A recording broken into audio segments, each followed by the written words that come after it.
ఒకవేళ సింధు నిజం దాచిందనే అనుకుందాం. మరి అత్తయ్య కూడా నిజం దాస్తారా? నా ఇద్దరు కొడుకులు దాస్తారా?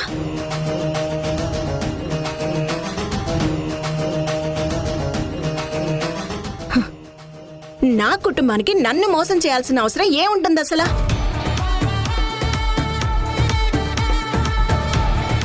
ఇకనైనా నీ బుద్ధిని నీ పద్ధతిని అదుపులో పెట్టుకో. ఎవరో ఏదో చేశారని నువ్వు దాన్ని బయట పెట్టడానికి ఇంత కష్టపడాల్సిన అవసరం లేదు. ఒకవేళ అది మోసమే అయితే ఏదో ఒకరోజు నిజం దానంతటా అదే బయటకొస్తుంది.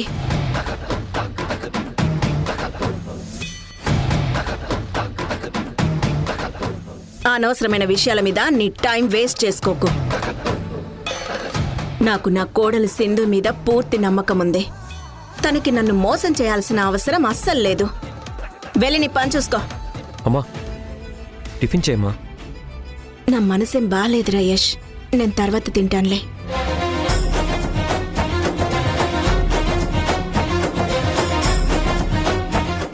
రే యష్, మధు, 3 పూట్ల నిన్ను ఇక్కడ మేపుతున్నందుకు ఇంట్లో వాళ్ళందరినీ పస్తులుండేలా చేస్తున్నావు కదే. అసలు ఏం బతుకేనిది?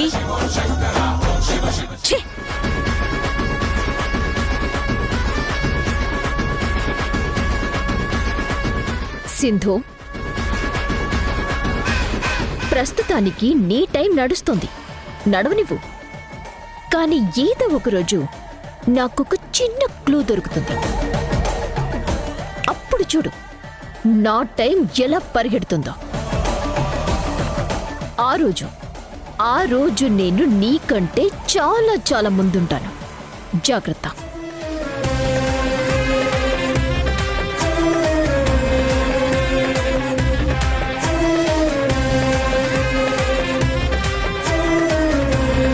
ఈ పెద్దమ్మ ఇంకా మారదా అమ్మా? నానమ్మని తినకుండా చేసింది. నాకు తన మీద చాలా కోపం వస్తుంది.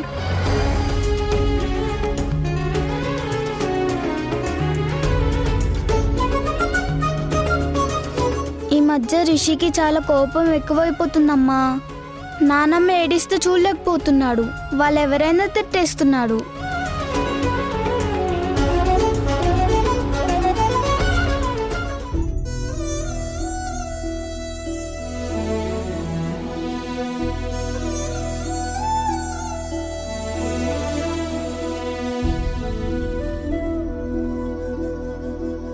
చంద్ర నాకొక్క మాట కూడా చెప్పకుండా ఢిల్లీ వెళ్ళడం ఏంటి?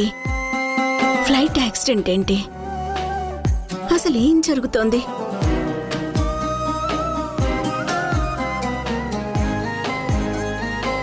అత్తయ్య, నేను మీ మనసు గెలుచుకునేలా ఏ పని చేయలేదు, ఒప్పుకుంటాను. ఎప్పుడు మిమ్మల్ని డిసప్పాయింట్ చేస్తూనే వచ్చాను, అది ఒప్పుకుంటున్నాను. కానీ ఈ ఒక్క విషయంలో నన్ను నమ్మండి అత్తయ్య. నేను మిమ్మల్ని మోసం చేయట్లేదు. ఆ సింధుయే మిమ్మల్ని మోసం చేస్తుంది. తనే మీకు అన్యాయం చేస్తోంది. చాలా ఆపు మధు. నువ్వు చెప్పింది నిజమని నమ్మటానికి గ్యారెంటీ ఏంటి? నువ్వు మాటి మాటికి సింధు పైన అత్తయ్య పైన నిందలు వేయటం కరెక్ట్ కాదు. అయినా నీ దగ్గర ఏం ఆధారాలున్నాయని వాళ్ళు నన్ను మోసం చేస్తున్నారని అంత ఖచ్చితంగా చెప్తున్నావు? నా బాధ కూడా అదే. మీరు వాళ్ళ మాయలో పడి వాళ్ళని గుట్టిగా నమ్ముతున్నారు. నేను చెప్పేది మీరు నమ్మొద్దు. ఎయిర్పోర్ట్ డిపార్ట్మెంట్ వాళ్ళు చెప్పేది నమ్మండి. నిజంగా మావయ్య ఆ రోజు ఫ్లైట్ యాక్సిడెంట్లో చనిపోయారో లేదో ఎయిర్లైన్స్ డిపార్ట్మెంట్ వాళ్ళని అడిగి కనుక్కుందాం. అప్పుడు మీకే నిజం తెలుస్తుంది. నేనలా చేశానని తెలిస్తే నా కొడుకుని కోడలిని అవమానించినట్టే. వాళ్ళు అబద్ధమాడతారని నువ్వనుకుంటున్నావు, కానీ వాళ్ళకి ఆ అవసరం లేదు. చంద్ర చనిపోయాడని నాకు ఎంత బాధగా ఉందో, కన్న తండ్రి చనిపోయాడని యష్కి అంతకన్నా బాధ ఉంటుంది. పైగా నాకేమవుతుందో అని ఇంకా కంగారు పడుతున్నారు. నువ్వు ఇలాంటి సమయంలో ఇలాంటి మాటలు మాట్లాడొద్దు. అది కాదత్తయ్య. ఇక నేను ఏమీ వినదలుచుకోలేదు. వెళ్ళిక్క నుంచి. వెళ్ళు.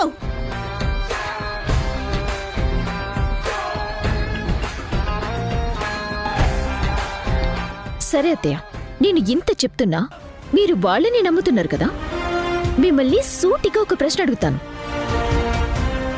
మావయ్య చనిపోయి 3 వారాలవుతోందని వాళ్ళే చెప్తున్నారు కదా. మరి ఇప్పటి వరకు మీరు ఫోన్లో మాట్లాడింది ఎవరితో?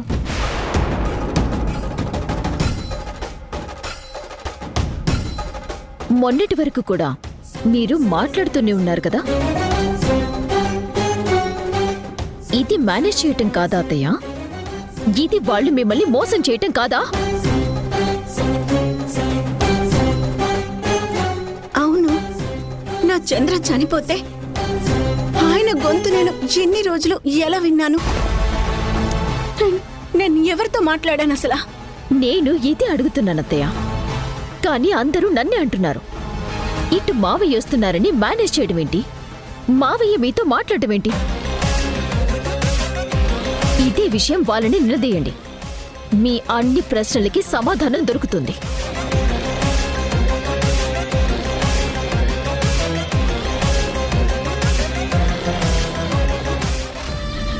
అబ్బా, ఇప్పుడుంటుంది అస్సలు మజా. రే యష్, తేజ, సింధు, అందరూ కిందికి రండి.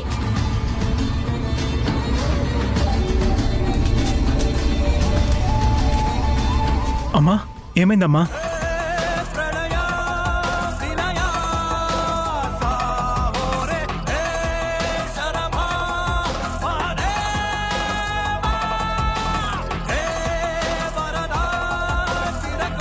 ఏమైందమ్మా?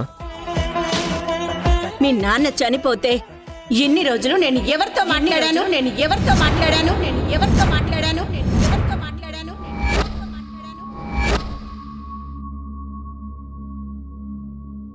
ఆయన చనిపోవడం నిజమా? నేను ఫోన్లో మీ నాన్నతో మాట్లాడింది నిజమా? ఏది నిజం?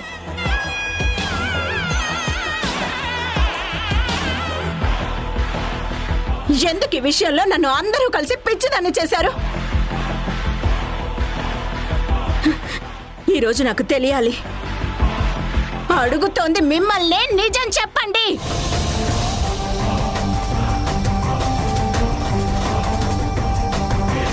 వీళ్ళని అడిగితే ఏం తెలుస్తుంది అత్తయ్య? వీళ్ళేం చెప్పరు, చెప్పలేరు.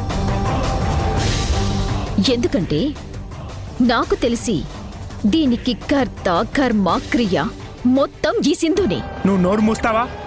మీరు రోజు నా చేత చేయిస్తుంది అదే కదా. ఇప్పుడు నోరు తెరవాల్సింది, జరిగిన నిజాన్ని చెప్పాల్సింది సింధునే. చెప్పు సింధు, ఆ సస్పెన్స్ ని రివీల్ చేయి.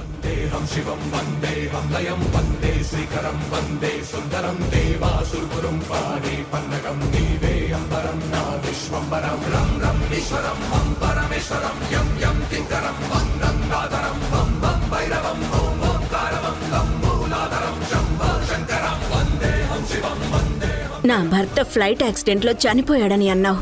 నాకు తెలిస్తే ప్రాబ్లం అవుతుందని తెలియకుండా పిండ ప్రదానం చేయించావు. ఇవన్నీ నా ఆరోగ్యం కోసమని నేను నమ్ముతున్నాను.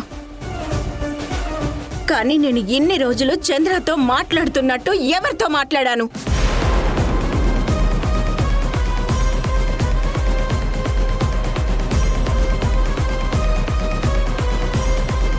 అదే గొంతు, అదే పిలుపు. నా చంద్ర గొంతుని నేను పోల్చుకోలేకపోయానా? ఏం జరుగుతుంది ఇంట్లో? అత్తయ్య, అది ఆ తడబాటు చూస్తేనే తెలుస్తోంది కదా అత్తయ్య, తను తప్పించుకోవాలనుకుంటుందని. దానికి ఇదిగో నన్ను నోరు మోయించే నా భర్త, సింధుకి సపోర్ట్ చేసే యష్, ఈ అమ్మమ్మ సపోర్ట్గా ఉంటారెప్పుడు.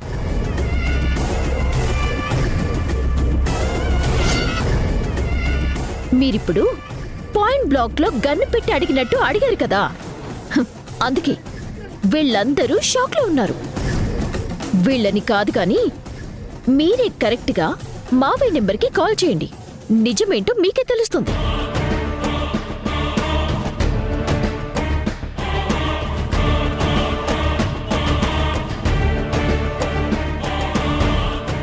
సిద్ధుతో అత్తయ్యకి ఈ విషయం తెలిసిపోయిందని చెప్పడమే మర్చిపోయాను.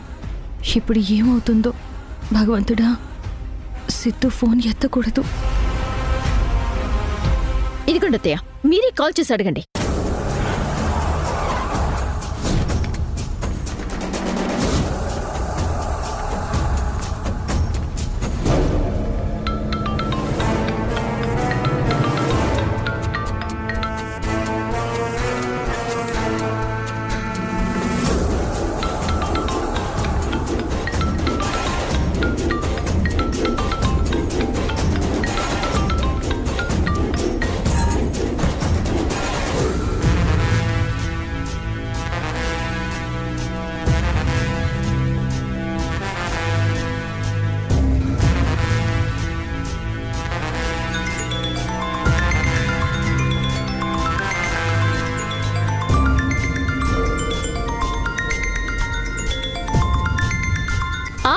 వచ్చాడనుకుంటా అత్తయ్య.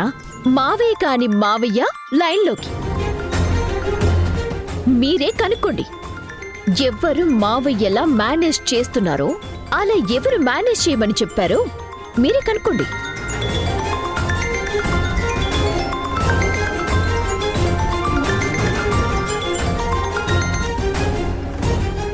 హలో, హలో దాము.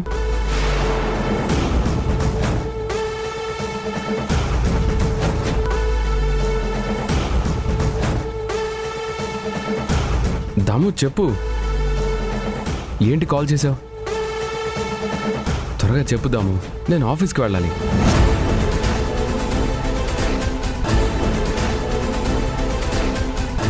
ఎవడ్రా నువ్వు? ఎవడ్రా నువ్వు? ఎవడ్రా నువ్వు?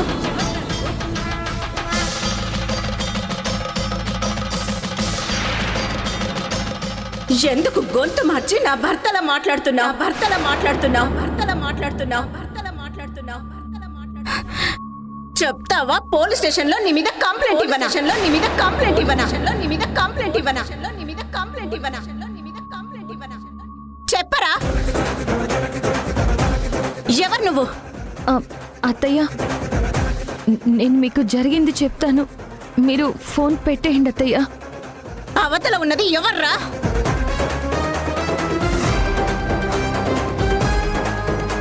సిద్ధు, నువ్వు ఫోన్ పెట్టు.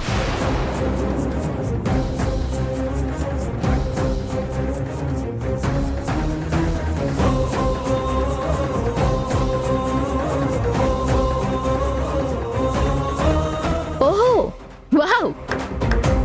అంటే ఇన్నాళ్ళు సిద్ధు చేత మేనేజ్ చేయించావన్నమాట. అమ్మో అమ్మో అమ్మో!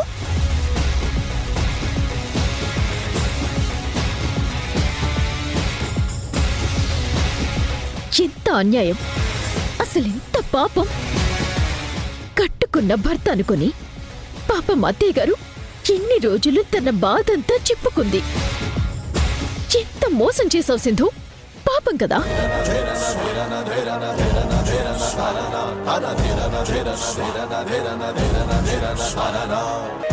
అత్తయ్యకి మావయ్య చనిపోయిన బాధ కంటే నువ్వు చేసిన మోసమే ఎక్కువ ఉంటుంది కదా. మధు, నువ్వు నోరు మూస్తావా? అత్తయ్య, అర్థం చేసుకోండి అత్తయ్య మా పరిస్థితిని. మీకు ఆల్రెడీ హెల్త్ ఇష్యూ ఉంది. డాక్టర్ని కూడా నేను కలిశాను. మీకు తెలియకూడదని డాక్టర్ కూడా చెప్పారు. మిమ్మల్ని కాపాడుకోవడం కోసమే.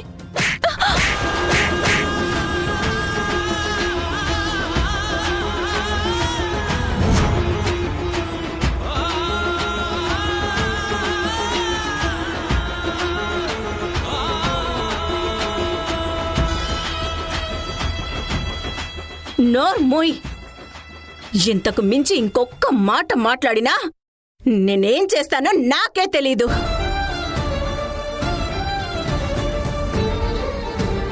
ఎంత అసహ్యమైన పని చేశావో తెలుసా?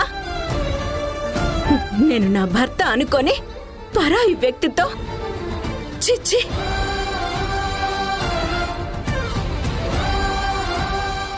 నా మీద నాకే అసహ్యం వేస్తుంది. దీనికంటే నేను చచ్చిపోయినా బాగుండేది అనిపిస్తుంది.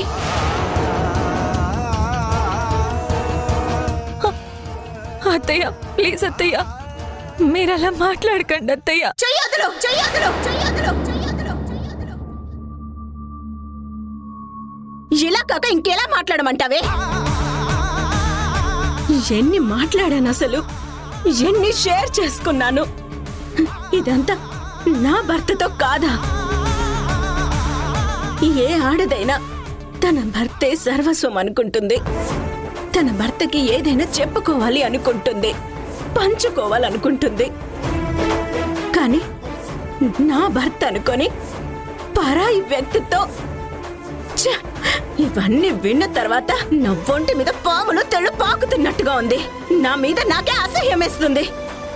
అత్తయ్య అత్తయ్య ఒక్కసారి నేను చెప్పేది వినండి అత్తయ్య. ఎవరే నీకు అత్తయ్య? ఎవరే నీకు అత్తయ్య? ఎవరే నీకు అత్తయ్య? ఎవరే నీకు అత్తయ్య? ఎవరే నీకు అత్తయ్య? ఎవరే నీకు అత్తయ్య? ఎవరే నీకు అత్తయ్య?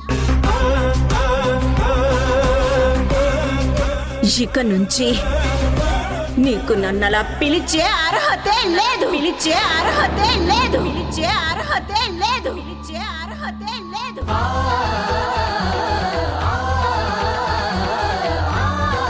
నీతో మాట్లాడాలంటేనే నాకు అసహ్యంగా ఉంది.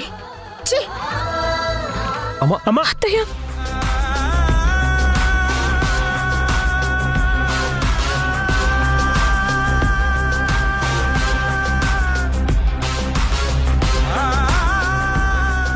నిన్ను ఏంటి ఇప్పుడు కూడా నేనే తప్పు చేసినట్టు కనిపిస్తున్నానా? సింధు ఇన్ని తప్పులు చేస్తున్నా తనని నెత్తి మీద పెట్టుకుంటున్నారు.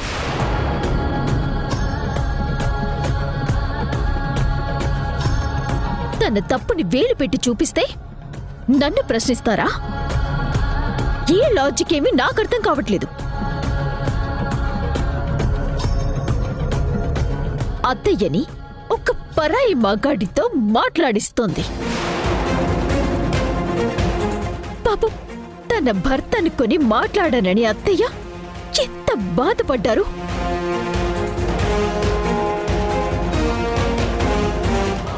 నేనొకటి అడుగుతాను తేజ, ఇదే తప్పు నేను చేస్తే నువ్వు ఊరుకుంటావా?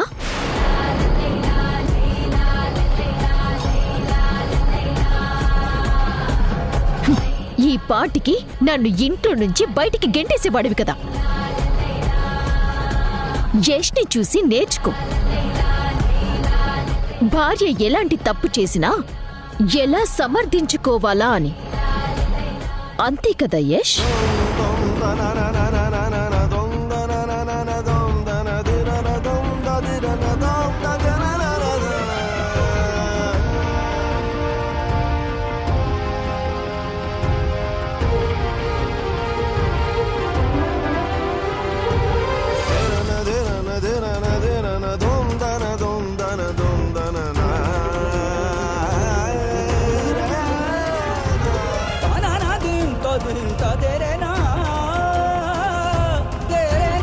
నువ్వు అసలు మనిషివే కాదే.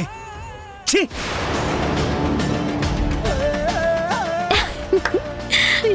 ఎస్,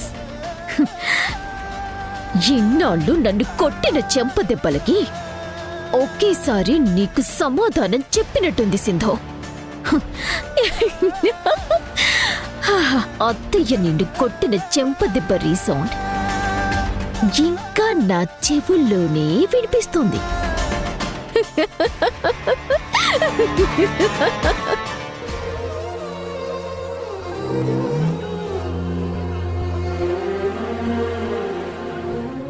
నేను నా భర్త అనుకొని పరాయి వ్యక్తితో చిచ్చి.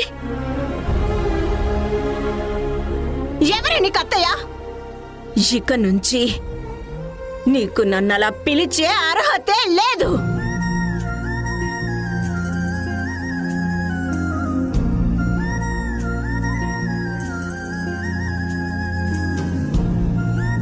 సింధు, దమయంతి ఇలా అపార్థం చేసుకుందంటే ఇంట్లో అత్తయ్య ఆరోగ్యం ఏమైపోతుందోనని ఆలోచించాం కానీ సిద్ధుకి ఈ విషయం చెప్పాలని ఆలోచించలేదు. అది నేను చేసిన తప్పు భాగ్యం. పిచ్చిదానా, ఆ మధు అన్నట్టు నువ్వు మేనేజ్ చేయలేవే. మేనేజ్ చెయ్యాలని ఆలోచించే వరకు ముందు విషయాన్ని ఎలా కప్పిపెట్టాలి, బయటపడితే ఎలా తిప్పికొట్టాలి అన్న ఆలోచనలో ఉంటారు. నువ్వు దాము గురించి ఆలోచించావు, తన ఆరోగ్యం గురించి మాత్రమే ఆలోచించావు. అందుకే దానికి ఈ విషయం తెలిసినప్పుడు తన పక్కన నిలబడాలి అనుకున్నావే గాని ఈ అబద్ధం నిలబడాలి అనుకోలేదు.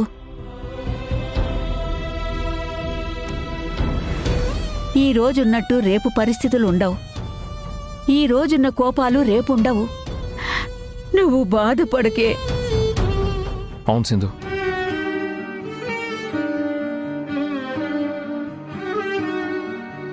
నువ్వేం చేసినా ఈ కుటుంబం కోసమే చేసావు. అమ్మ ఆరోగ్యం గురించి ఆలోచించు. మేమైనా కాసేపు నిద్రలోకి జారుకున్నామేమో గాని నువ్వు కంటి మీద రెప్ప వాల్చకుండా తనని చూసుకున్నావు. నీ తప్పేం లేదు.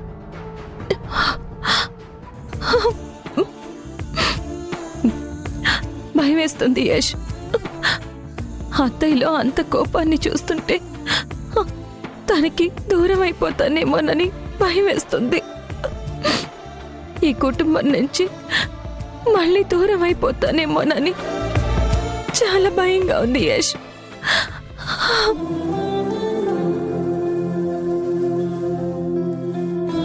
నేను అవనిస్తానా?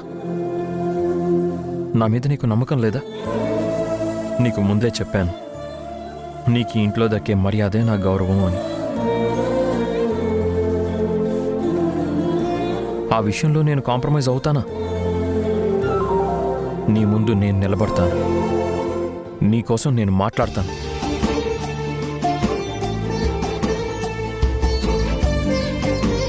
ఇక సింధు నీడని భరించడం కూడా నా వల్ల కాదు.